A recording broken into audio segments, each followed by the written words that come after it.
Ngayong Love Month, hindi lang puso ang nagmamahal, kundi pati buong presyo ng mga bulaklak. Aba, mula po sa Dangwa, Maynila, may report tayo live kay Pink Feliciano. Pink, mahal bang magmahal? Yes, Ace, isang araw nga bago ang Valentine's Day. Ramdam na ang dagsa ng mga mamimili dito sa Dangwa, Manila. Mas mataas na ang presyo ng bulaklak ngayon at inaasahang mas tataas pa ito bukas.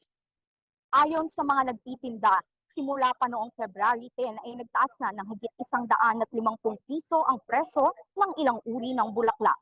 Kabilang sa mga mabibili rito ang local roses na umaabot sa 150 pesos kada stem at 1,500 pesos kada bundle.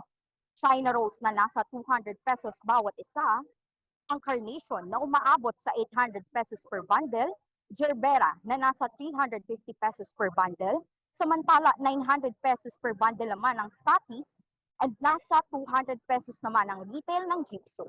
150 pesos naman ang chamomile at 150 pesos per stem ang sunflower. Inaasahan naman na may dagdag na 50 hanggang 100 pesos pa ang ilang uri ng bulaklak sa araw ng mga puso. Sa mga artificial, dried at wooden bouquet, pumapalo naman sa 350 hanggang 2,800 pesos ang presyo depende sa laki at disenyo. Samantala ang fresh assorted flower bouquet ay nasa 700 hanggang 1,000 pesos ngayon. At maaaring tumaas pa ito sa 900 hanggang 1,200 pesos bukas. Ayon kay Eric Lagutin, halos isang taon nang nagtitinda dito sa Dangwa, mas ramdam na raw ngayon ang dami ng tao kumpara sa nakaraang araw. Samantala ang mga mamimiling sina Gina at Carlo, sinabi na kahit tumaas ang presyo, handang gumastos para sa kanilang mahal sa buhay. Oo, marami. So ngayon, parami na parami pa. Habang hindi pa dumarating ang 15. So ngayon, padating pa lang ang 14, madami. Po siguro minsan lang naman yung Valentine's and gusto ko rin talaga bigyan yung sarili ko din ng treat. So, why not naman? Ayun nga po, kahit mataas yung presyo, minsan nga lang din naman po nangyayari yung Valentine once lang. So like, parang wala namang mawawala kung i-celebrate mo a little din, diba? Ayan, sa usaping trapiko, alas 6 pa lamang ng umaga ay mabigat na ang daloy ng sasakyan sa kahabaan ng Laon-Laan at inaasahang mas lalala pa ito bukas sa araw ng mga puso. At yan na nga muna ang ulat mula rito sa Dangwa, Manila. Ako si Pink Feliciano, Newsfly. Pink, ang mahal pala, no? Ang mahal. Wala bang pinakamurang bouquet dyan?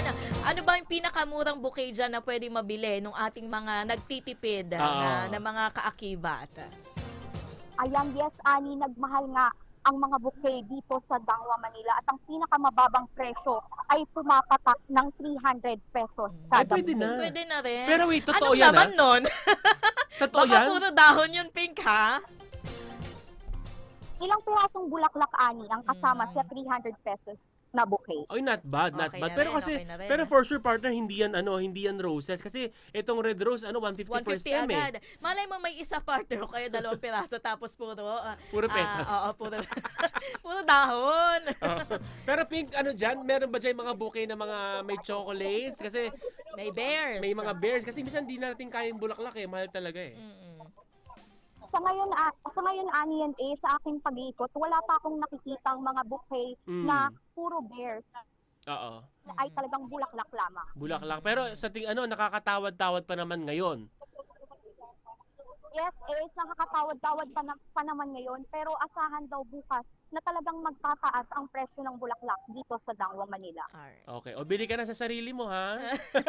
I-chat ka daw ni Ismay, papabili daw siya. Maraming salamat. Thank you, Pink. Live po yan sa Dangwa sa Maynila.